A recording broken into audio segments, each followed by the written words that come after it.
আসসালামু আলাইকুম। আমন্ত্রণ জানাচ্ছি জাগো টিভিতে। আপনাদের সাথে আছি আমি মমতাজ শাহিন রুম্পা। শুরুতেই জানিয়ে দিব আপডেটগুলো। প্রস্তুত ইসরায়েল, ইরানে যে কোনো সময়ে হামলা করবে ইসরায়েল। ইরাকে মার্কিন ঘাঁটিগুলোতে সতর্কতা জারি, সরিয়ে নিলেন দূতাবাসের কর্মীদের। যুক্তরাষ্ট্রের সংবাদ মাধ্যম নিউ ইয়র্ক টাইমস, সিবিএস ও নিউ ইয়র্ক পোস্টের বিস্ফোরক প্রতিবেদন। মধ্যপ্রাচ্যে নতুন যুদ্ধের টানটান উত্তেজনা, হাজার হাজার ইরানি ক্ষেপণাস্ত্রের নিশানায় ইসরায়েলের গোপন পরমাণু তল্লাট। হামলা হলে পাল্টা প্রতিশোধের প্রতিজ্ঞা তেহরানের। নয় বিপাকে নেতানিয়াহু, সরকারি আদেশ মানতে অস্বীকৃতি ইসরায়েলি গোয়েন্দা কর্মকর্তাদের। ম্যাক্রো সৌদি যুবরাজকে চিঠি, গাজায় হামাসের নিরস্ত্রীকরণ ও আন্তর্জাতিক বাহিনী মোতায়েনের আহ্বান পশ্চিমা ও ইসরায়েলি দালাল মাহমুদ আব্বাসের। গাজায় যুদ্ধ এখনই বন্ধ করো, নেতানিয়াহুকে জানালো ইসরায়েলি মন্ত্রীরা। ভারতে বিধ্বস্ত বিমানের কেউ বেঁচে নেই, সর্বশেষ রিপোর্টে যা জানা গেল। চীনকে শত্রু বলছে রুশ গোয়েন্দা সংস্থা, ফাঁস হওয়া নথিতে মস্কোর গভীর শঙ্কা প্রকাশ। শুনছিলেন শিরোনাম, এবারে থাকছে বিস্তারিত সংবাদ। প্রস্তুত ইসরায়েল, ইরানে যে কোনো সময়ে হামলা করবে ইসরায়েল। ইরাকে মার্কিন ঘাঁটিগুলোতে সতর্কতা জারি, সরিয়ে নিলেন দূতাবাসের কর্মীদের। যুক্তরাষ্ট্রের সংবাদ মাধ্যম নিউ ইয়র্ক টাইমস, সিবিএস ও নিউ ইয়র্ক পোস্টের বিস্ফোরক প্রতিবেদন। যে কোনো সময়ে ইরানে হামলা করতে পারে ইসরায়েল। যুক্তরাষ্ট্র এবং ইউরোপের কয়েকজন প্রতিরক্ষা কর্মকর্তার বরাত দিয়ে এক প্রতিবেদনে এই তথ্য জানিয়েছে নিউ ইয়র্ক টাইমস, সিবিএস সহ একাধিক সংবাদ মাধ্যম। গতকাল বুধবার যুক্তরাষ্ট্রের প্রতিরক্ষা মন্ত্রণালয় থেকে একটি বিবৃতি প্রদান করা হয়। সেখানে বলা হয়েছে যে মধ্যপ্রাচ্যের মার্কিন সামরিক ঘাঁটিগুলোতে যেসব সেনা সদস্য এবং কর্মকর্তা অবস্থান করছেন তারা চাইলে স্বেচ্ছায় দেশে ফিরে আসতে পারেন। প্রতিরক্ষা মন্ত্রণালয়ের বিবৃতির পর এই গুঞ্জন আরো পোক্ত হয়েছে। যুক্তরাষ্ট্র ও ইউরোপীয় কর্মকর্তারা বলেছেন যে ইসরায়েল হামলার প্রস্তুতি নিচ্ছে, তবে সেই হামলার মাত্রা কেমন হতে পারে তা এখনো পরিষ্কার নয়। কর্মকর্তারা জানিয়েছেন ইরানের সামরিক আঘাত হানবার জন্য গত কয়েক মাস ধরেই মার্কিন প্রেসিডেন্ট ডোনাল্ড ট্রাম্পের সবুজ সংকেত চাইছেন নেতানিয়াহু, কিন্তু ট্রাম্প এখনো সংকেত দিচ্ছেন না। যুক্তরাষ্ট্রের প্রতিরক্ষা মন্ত্রণালয়ের একজন উচ্চপদস্থ কর্মকর্তা দ্য নিউ ইয়র্ক টাইমসকে বলেছেন, কয়েক মাস আগে ইরানে হামলার একটি পরিকল্পনা ট্রাম্পের সামনে হাজির করেছিলেন নেতানিয়াহু, কিন্তু ট্রাম্প সেই পরিকল্পনা খারিজ করে দিয়ে বলেছিলেন তিনি সংলাপের মাধ্যমে ইরানকে পারমাণবিক প্রকল্প থেকে দূরে সরিয়ে রাখতে চান। 2 সপ্তাহ আগে সাংবাদিকদের সঙ্গে মতবিনিময়কালে ট্রাম্প বলেছিলেন ইরানে হামলা করা থেকে বিরত থাকতে নেতানিয়াহুকে সতর্ক বার্তা দিয়েছেন তিনি, কারণ বর্তমানে তেহরানের পরমাণু প্রকল্প নিয়ে মার্কিন ও ইরানি সরকারি প্রতিনিধিদের মধ্যে বৈঠক চলছে। তবে ট্রাম্প আর কতদিন নেতানিয়াহুকে ঠেকিয়ে রাখতে পারবেন বা রাখবেন তা একটি বড় প্রশ্ন, কারণ পরমাণু প্রকল্প নিয়ে চলমান সংলাপে তেহরানকে যে প্রস্তাব দিয়েছিল ওয়াশিংটন তা বাতিল করে দিয়েছেন ইরানের সর্বোচ্চ আধ্যাত্মিক নেতা আয়াতুল্লাহ আলী খামেনি। বুধবার মার্কিন সংবাদ মাধ্যম দ্য নিউ ইয়র্ক পোস্ট এক পডকাস্ট সামাজিক যোগাযোগ মাধ্যমে শেয়ার করেছে। সেখানে ট্রাম্পকে বলতে শোনা গেছে যে পরমাণু প্রকল্প নিয়ে ইরানের সঙ্গে সমঝোতা চুক্তি আদৌ হবে কিনা সেই ব্যাপারে তার আত্মবিশ্বাস কমে আসছে। সূত্র নিউ ইয়র্ক পোস্ট। হাজার হাজার ইরানি ক্ষেপণাস্ত্রের নিশানায় ইসরায়েলের গোপন পরমাণু তল্লাট। হামলা হলেই পাল্টা প্রতিশোধের প্রতিজ্ঞা তেহরানের। এ যেন হঠাৎ খোলা জানালা দিয়ে ছুড়ে মারা হলো এক আগুন ঝরা পাণ্ডুলিপি। ইরানের গোয়েন্দা বিভাগ দাবি করেছে তারা ইসরায়েলের সবচেয়ে গোপন পরমাণু ও সামরিক নথিপত্র হাতিয়ে নিয়েছে। শুধু তাই নয়, তারা এখন শত শত ব্যালিস্টিক ক্ষেপণাস্ত্র তাক করে রেখেছে তেল আবিবের গোপন স্থাপনাগুলোর দিকে। একটি মাত্র নির্বাহী নির্দেশনা, তারপরে অগ্নিপিণ্ডের বৃষ্টিধারা নামবে সকল গোপনীয়তার বস্ত্র খসে নগ্ন হয়ে পড়া ইসরায়েলের উপর। এই অভাবনীয় ঘোষণার পেছনে রয়েছে ইরানের স্বঘোষিত এক গোয়েন্দা আঘাত। ইমাম মাহদির অজ্ঞাতনামা সৈনিকরা, যারা ইসলামী প্রজাতন্ত্র ইরানের গোয়েন্দা মন্ত্রণালয়ে কাজ করেন, তারা যে আঘাতটি হেনেছেন তা এতটাই গভীর ও তীব্র যে দখলদার শাসক গোষ্ঠী এখনো স্তব্ধ। কোনো পাল্টা প্রতিক্রিয়া নেই, শুধু নীরবতা। আর এই নীরবতাই যেন তাদের ব্যর্থতার নিশ্চুপ স্বীকৃতি। ইরানের জওয়ান নেটওয়ার্কের ভাষায় এমন একটি ক্ষত যা শিকড় ছড়িয়ে গেছে ইসরায়েলি শাসনের অস্তিত্বের গভীরে। সময় যত এগোচ্ছে ততই প্রকাশ পাচ্ছে এর জটিলতা এবং বিস্ময়কর দিকগুলো। আর এই গোপন হানার প্রতিটি পরত যেন সাজিয়ে দিচ্ছে ইসরায়েলের ক্রমাগত পতনের রূপরেখা। এই অভিযানের ফলাফল হিসেবে ইরান এখন শুধু দাবি নয়, হুমকিও দিচ্ছে যদি কেউ, বিশেষ করে ইসরায়েল বা মার্কিন যুক্তরাষ্ট্র, ইরানের পরমাণু স্থাপনায় হামলার ভুল করে বসে, তাহলে শত শত ক্ষেপণাস্ত্র দিয়ে গুড়িয়ে দেওয়া হবে তাদের নিজেদের পরমাণু অবকাঠামো। ইরানের অন্যতম জনপ্রিয় দৈনিক হামশাহরি অনলাইনের কথায় তেহরানের এই অভাবনীয় ও অভূতপূর্ব গোয়েন্দা সাফল্যকে আল আকসা স্টর্ম 2 বলে অভিহিত করেছে ইরানের সামরিক বাহিনী শীর্ষ পর্যায়ে। মোসাদকে ঘিরে প্রাচীন গালভরা গল্প আছে, অভেদ্য অতুলনীয় ছায়ার ভিতরে এক অলৌকিক সংস্থা। তেহরান এই অভিযানের পর তার ঠুনকো কাঁচ ঘরের মতো ভেঙে চুরমার হয়ে গেছে। নগ্ন ইসরায়েলের যে চেহারা আজ সামনে এসেছে তা কেবল শুরু। সময়ের সঙ্গে সঙ্গে আরো তথ্য বেরিয়ে আসবে যা আন্তর্জাতিক সংস্থা এবং ইসরায়েলের পশ্চিমা মিত্রদের দিশেহারা করে তুলবে। এক সময় যে ইসরায়েল ছিল অলঙ্ঘনীয় ধারণা তৈরি করা হয়েছিল, আজ সেই ধারণা ইরানি অভিযানের দমকা হাওয়ায় উড়ে গেছে। তেল আবিব হয়ে দাঁড়িয়েছে বিবস্ত্র উন্মোচিত দুর্বলতা। এখন প্রশ্ন একটাই, ইরানি হামলা সেই নির্বাহী আদেশ আসবে কখন? ক্ষেপণাস্ত্রগুলো যার প্রতিটিতে বসানো আছে বোমা, নিশানাও তাক করা, তবুও চুপচাপ অপেক্ষার পালা। এ যেন নিঃশব্দে বাঁশির এক দীর্ঘ টান। শূন্যতাকে চিরে শোনা যাচ্ছে ইসরায়েলের ধ্বংস আসন্ন। নয়া বিপাকে নেতানিয়াহু, সরকারি আদেশ মানতে অস্বীকৃতি ইসরায়েলি গোয়েন্দা কর্মকর্তাদের।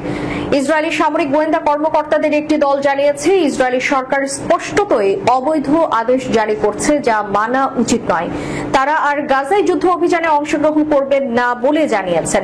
ইসরায়েলি প্রধানমন্ত্রী বেনিয়ামিন নেতানিয়াহু, প্রতিরক্ষা মন্ত্রী ইসরায়েল কাটাজ এবং সামরিক প্রধানকে লেখা এক চিঠিতে 41 জন কর্মকর্তা ও রিজার্ভ সদস্যের এই দলটি বলেছে সরকার গাজায় একটি অপ্রয়োজনীয় চিরন্তন যুদ্ধ চালাচ্ছে। মঙ্গলবার রাতে অনলাইনে শেয়ার করা এই চিঠিতে বলা হয়েছে এই দলটি নেতানিয়াহুর শাসন রক্ষার জন্য পরিকল্পিত যুদ্ধে অংশ নিতে অস্বীকৃতি জানাবে এবং তার সরকারের গণতন্ত্র বিরোধী এবং মেসিয়ানিক পদক্ষেপ পক্ষদের সন্তুষ্ট করবে। চিঠিতে স্বাক্ষরকারীদের নাম উল্লেখ করা হয়নি, তবে তারা ইসরায়েল প্রতিরক্ষা বাহিনীর গোয়েন্দা অধিদপ্তরের সদস্য হিসেবে চিহ্নিত। তারা গাজা উপত্যকায় 20 মাসের আক্রমণে, বিশেষ করে বোমা হামলার লক্ষ্যবস্তু নির্বাচনের মাধ্যমে গুরুত্বপূর্ণ ভূমিকা পালন করেছেন। এই অঞ্চলের বেসামরিক নাগরিকদের উপর আক্রমণের প্রভাব সম্পর্কে আলোচনা করে দলটি লিখেছে, যখন কোনো সরকার গোপন উদ্দেশ্যে কাজ করে, বেসামরিক নাগরিকদের ক্ষতি করে এবং নিরীহ মানুষকে হত্যার দিকে পরিচালিত করে, তখন তাদের জারি করা আদেশ স্পষ্টতই অবৈধ এবং আমাদের অবশ্যই তাদের মান্য করা উচিত নয়। গোয়েন্দা কর্মকর্তারা বলেছেন নেতানিয়াহুর সরকার মার্চ মাসে যুদ্ধবিরতি চুক্তি ভঙ্গ করার সিদ্ধান্ত নেওয়ার সময় গাজায় হামাস জঙ্গিদের হাতে আটক ইসরায়েলি জিম্মিদের মৃত্যুদণ্ড দিয়েছিল। ম্যাক্রো সৌদি যুবরাজকে চিঠি দিয়ে গাজায় হামাসের নিরস্ত্রীকরণ ও আন্তর্জাতিক বাহিনী মোতায়েনের আহ্বান জানিয়েছে পশ্চিমা ও ইসরায়েলি দালাল মাহমুদ আব্বাস। বার্তা সংস্থা এএফপি প্রতিবেদনে বলা হয়, ফিলিস্তিনের প্রেসিডেন্টের এক চিঠির বরাত দিয়ে মঙ্গলবার ফ্রান্সের পক্ষ থেকে এই তথ্য জানানো হয়। সোমবার ফ্রান্সের প্রেসিডেন্ট ইমানুয়েল ম্যাক্রো ও সৌদি আরবের যুবরাজ মোহাম্মদ বিন সালমানকে লেখা এক চিঠিতে মাহমুদ আব্বাস গাজায় সহিংসতা বন্ধে প্রধান কিছু পদক্ষেপের কথা তুলে ধরেন। ক্ষমতা লিপ্সু ফিলিস্তিনের প্রেসিডেন্ট মনে করেছেন এই পদক্ষেপগুলো নেওয়া হলে যুদ্ধ বন্ধ হবে এবং মধ্যপ্রাচ্যের শান্তি ফিরবে। চিঠিতে আব্বাস লেখেন, হামাস আর গাজা শাসন করতে পারবে না। ফিলিস্তিনের নিরাপত্তা বাহিনীর কাছে তাদের অস্ত্র এবং সামরিক সক্ষমতা সমর্পণ করতে হবে। তিনি বলেন, জাতিসংঘের নিরাপত্তা পরিষদের ম্যান্ডেট অনুযায়ী সুরক্ষা কর্মসূচির অংশ হিসেবে গাজায় আরব বা আন্তর্জাতিক বাহিনী মোতায়েন করতে হবে। তিনি আরো বলেন, হামাসকে অবিলম্বে সব জিম্মি এবং বন্দীদের মুক্তি দিতে হবে। এছাড়া গাজার শাসন ক্ষমতা থেকে তাদের বিদায় নিতে হবে। আমরা মনে করি স্বাধীন ফিলিস্তিন রাষ্ট্র গঠনের জন্য এগুলো অত্যন্ত গুরুত্বপূর্ণ পূর্বশর্ত। ফিলিস্তিনের অবরুদ্ধ গাজা ভূখণ্ডে চলমান যুদ্ধ বন্ধে প্রধানমন্ত্রী বেনিয়ামিন নেতানিয়াহুর প্রতি আহ্বান জানিয়েছে ইসরায়েলি মন্ত্রীরা। সামরিক লাভের চেয়েও রাজনৈতিক দিক থেকে এই যুদ্ধ চালিয়ে যাবার ক্ষতি এখন বেশি বলেও মনে করেন তারা। ইসরায়েলি গণমাধ্যমের বরাত দিয়ে বৃহস্পতিবার এক প্রতিবেদনে এই তথ্য জানিয়েছে বার্তা সংস্থা আনাদোলু।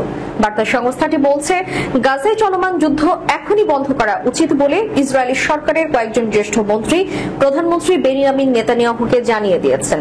রাজনৈতিক দিক থেকে যুদ্ধ চালিয়ে যাওয়ার ক্ষতি এখন সামরিক লাভের চেয়েও বেশি, এমনটাই জানানো হয়েছে ইসরায়েলি চ্যানেল 12 এর এক প্রতিবেদনে। চ্যানেলটি জানায়, নাম প্রকাশে অনিচ্ছুক ওই মন্ত্রীরা নেতানিয়াহুকে স্পষ্ট করে বলেছেন, যুদ্ধ দীর্ঘায়িত হলে সরকারের উপর চাপ বাড়বে এবং অভ্যন্তরীণভাবে রাজনৈতিক ক্ষয়ক্ষতির মাত্রাও বাড়তে থাকবে। একই সঙ্গে তারা পরামর্শ দিয়েছেন যুদ্ধ বন্ধের কার্যক্রম শুরু করার জন্য। এই বক্তব্যের পেছনে একটি গুরুত্বপূর্ণ প্রেক্ষাপটও উঠে এসেছে প্রতিবেদনে। জানা গেছে, এই মন্তব্যের আগে নেতানিয়াহুর সঙ্গে যুক্তরাষ্ট্রের প্রেসিডেন্ট ডোনাল্ড ট্রাম্পের ফোনে কথা হয়, যেখানে ট্রাম্পও যুদ্ধ থামানোর আহ্বান জানান। চ্যানেল 12 আরও জানায়, 2023 সালের 7 অক্টোবর হামাসের হামলার পর ইসরায়েলি ক্ষমতাসীন জোটে যুদ্ধ বন্ধের কোনো আলোচনা হয়নি। এমন অবস্থায় যুদ্ধ শুরুর পর প্রথমবারের মতো ইসরায়েলি সরকারের ভেতর থেকে এমন স্পষ্টভাবে যুদ্ধ বন্ধের আহ্বান এলো। এদিকে ভারতের গুজরাটে বৃহস্পতিবার বিধ্বস্ত হওয়া বিমানের কোনো আরোহীর বেঁচে থাকার সম্ভাবনা নেই বলে খবর পাওয়া গেছে। সংশ্লিষ্ট সূত্রের বরাত দিয়ে ভারতের সংবাদ মাধ্যম এনডিটিভি জানায়, বিমান দুর্ঘটনায় এয়ার ইন্ডিয়ার বোয়িং 787-8 ড্রিম লাইনারের কোনো আরোহী বেঁচে নেই। বিমানটিতে মোট 242 জন আরোহী ছিলেন। স্থানীয় পুলিশ প্রধান GS মালিক জানিয়েছেন, উড়োজাহাজটিতে থাকা কোনো যাত্রীর বেঁচে থাকার সম্ভাবনা নেই। বার্তা সংস্থা এপির বরাত দিয়ে এই তথ্য জানিয়েছে ব্রিটিশ সংবাদ মাধ্যম BBC। GS মালিক জানান, আবাসিক এলাকায় উড়োজাহাজটি বিধ্বস্ত হওয়ায় কিছু স্থানীয় বাসিন্দারাও মৃত্যু হতে পারে, তবে সব আরোহীর মৃত্যুর ব্যাপারে এখনো বিস্তারিত বা আনুষ্ঠানিক কোনো ঘোষণা আসেনি। বৃহস্পতিবার দুপুরে আহমেদাবাদের সর্দার বল্লভ ভাই প্যাটেল বিমানবন্দর থেকে বিমানটি যুক্তরাজ্যের লন্ডনের উদ্দেশ্যে উড্ডয়ন করে। এর কিছুক্ষণ পরে এটি আছড়ে পড়ে। বিমানটিতে 232 জন সাধারণ যাত্রী এবং 10 জন ক্রু ছিলেন। এর মধ্যে 169 জন ভারতীয়, 53 জন ব্রিটিশ, 7 জন পর্তুগিজ এবং 1 জন কানাডিয়ান ছিলেন। সামাজিক মাধ্যমে এক্সে প্রকাশিত এক ভিডিওতে দেখা যায়, বিমানটি ঘর বাড়ির খুব কাছ থেকেই উড়ে যাচ্ছিল। এরপরে হঠাৎই সেটি নিচে নামতে শুরু করে এবং এক পর্যায়ে বিধ্বস্ত হয়। ঘটনাস্থল থেকে পরে প্রচন্ড ধোঁয়া উঠতে দেখা গেছে। ভারতীয় গণমাধ্যমের প্রতিবেদনের মতে, বিমানটি উড্ডয়নের পরপরই বিধ্বস্ত হয়। এদিকে জানা গেছে, বিমানটি আছড়ে পড়েছে গুজরাটের আহমেদাবাদের একটি মেডিকেল কলেজের ছাত্রাবাসে, যেখানে MBBS শিক্ষার্থীরা থাকতেন। এনডিটিভি জানিয়েছে, এতে অন্তত 5 শিক্ষার্থীর মৃত্যুর খবর পাওয়া গেছে। এই সংখ্যা আরও বাড়তে পারে বলেও আশঙ্কা করা হচ্ছে। প্রকাশিত ছবিতে দেখা গেছে, বিমানের একটি অংশ বিজে মেডিকেল কলেজের ছাত্রাবাসের ভেতরে আটকে আছে। ছবিতে হোস্টেলের ক্যান্টিনের টেবিলে কিছু খাবারের প্লেটও পড়ে থাকতে দেখা গেছে। রাশিয়ার শক্তিশালী নিরাপত্তা সংস্থা FSB ফেডারেল সিকিউরিটি সার্ভিসের একটি গোপন নথি ফাঁস হয়েছে, যেখানে চীনকে শত্রু হিসেবে আখ্যায়িত করা হয়েছে। যুক্তরাষ্ট্রের শীর্ষ দৈনিক নিউ ইয়র্ক টাইমসের হাতে আসা 8 পৃষ্ঠার এই নথি রাশিয়ার অভ্যন্তরীণ গোয়েন্দা মহলে চীনের প্রতি ক্রমবর্ধমান অবিশ্বাস এবং শঙ্কার বার্তা দিচ্ছে। নথিতে বলা হয়েছে, চীন বর্তমানে রাশিয়ার জাতীয় নিরাপত্তার জন্য একটি বড় হুমকি। বেইজিং রাশিয়ার বিজ্ঞানী ও গোয়েন্দার কর্মকর্তাদের নিয়োগ দেওয়ার চেষ্টায় লিপ্ত এবং তারা এমন ব্যক্তিদের টার্গেট করছে যারা অসন্তুষ্ট এবং সেনাবাহিনী কিংবা প্রযুক্তিগত গুরুত্বপূর্ণ তথ্যের নাগাল রাখেন। নথিতে দাবি করা হয়, চীনা গোয়েন্দারা ইউক্রেন যুদ্ধ পরিস্থিতিতে রুশ সামরিক কার্যক্রম নিবিড়ভাবে পর্যবেক্ষণ করছে। এর উদ্দেশ্য পশ্চিমা দেশগুলো সরবরাহকৃত অস্ত্র বিশ্লেষণ করা এবং আধুনিক যুদ্ধ কৌশল রপ্ত করা। আর্কটিক অঞ্চলেও চীন গুপ্তচর বৃত্তি চালাচ্ছে, যেখানে তারা খনি শিল্প ও বিশ্ববিদ্যালয় গবেষণা কেন্দ্রগুলিকে ছদ্মবেশ হিসেবে ব্যবহার করছে। FSB নথিতে আরও আশঙ্কা প্রকাশ করা হয় যে চীন রাশিয়ার সীমান্তবর্তী বিরান এবং কৌশলগতভাবে গুরুত্বপূর্ণ অঞ্চলগুলো নিয়ে ভবিষ্যতে ভূখণ্ডগত দাবি তুলতে পারে। এসব অঞ্চলে চীনের বিনিয়োগ এবং কর্মকাণ্ডকে সম্ভাব্য প্রস্তুতি হিসেবে দেখা হচ্ছে। 2022 সালের ফেব্রুয়ারি মাসে ইউক্রেন আক্রমণের ঠিক 3 দিন আগে রাশিয়া NTET-4 নামের একটি নতুন পাল্টা গোয়েন্দা কর্মসূচি চালু করে। প্রকাশ্যে চীনের সঙ্গে রাশিয়ার সীমাহীন বন্ধুত্বের ঘোষণা থাকলেও এই কর্মসূচির নাম ও সময় চয়ন রুশ অভ্যন্তরীণ শঙ্কারই প্রতিফলন। নথি অনুযায়ী চীনা গোয়েন্দারা রাশিয়ায় অবস্থানরত চীন ফেরত নাগরিকদের উপর পলিগ্রাফ পরীক্ষার মাধ্যমে নজরদারি চালায় এবং চীনে অবস্থানরত 20,000 রুশ শিক্ষার্থীর মাধ্যমে রাষ্ট্রীয় গোপন তথ্য সংগ্রহের চেষ্টা করে। চীনা নাগরিকের সঙ্গে বিবাহিত রুশ নাগরিকদেরও টার্গেট করা হচ্ছে বলে অভিযোগ রয়েছে। দর্শক, শেষ করার পূর্বে সংবাদ শিরোনামগুলো জানিয়ে দিব আরো একবার। প্রস্তুত ইসরায়েল, ইরানে যে কোনো সময়ে হামলা করবে ইসরায়েল। ইরাকে মার্কিন ঘাঁটিগুলোতে সতর্কতা জারি, সরিয়ে নিলেন দূতাবাসের কর্মীদের। যুক্তরাষ্ট্রের সংবাদ মাধ্যম নিউ ইয়র্ক টাইমস, সিবিএস ও নিউ ইয়র্ক পোস্টের বিস্ফোরক প্রতিবেদন। মধ্যপ্রাচ্যে নতুন যুদ্ধের টানটান উত্তেজনা, হাজার হাজার ইরানি ক্ষেপণাস্ত্রের নিশানায় ইসরায়েলের গোপন পরমাণু তল্লাট। হামলা হলেই পাল্টা প্রতিশোধের প্রতিজ্ঞা তেহরানের। নয় বিপাকে নেতানিয়াহু, সরকারি আদেশ মানতে অস্বীকৃতি ইসরায়েলি গোয়েন্দা কর্মকর্তাদের। ম্যাক্রো সৌদি যুবরাজকে চিঠি, গাজায় হামাসের নিরস্ত্রীকরণ ও আন্তর্জাতিক বাহিনী মোতায়েনের আহ্বান পশ্চিমা ও ইসরায়েলি দালাল মাহমুদ আব্বাসের। গাজায় যুদ্ধ এখনই বন্ধ করো, নেতানিয়াহুকে জানালো ইসরায়েলি মন্ত্রীরা। ভারতে বিধ্বস্ত বিমানের কেউ বেঁচে নেই, সর্বশেষ রিপোর্টে যা জানা গেল। চীনকে শত্রু বলছে রুশ গোয়েন্দা সংস্থা, ফাঁস হওয়া নথিতে মস্কোর গভীর শঙ্কা প্রকাশ। এতক্ষণ আমাদের সাথে থাকার জন্য ধন্যবাদ। আল্লাহ হাফেজ।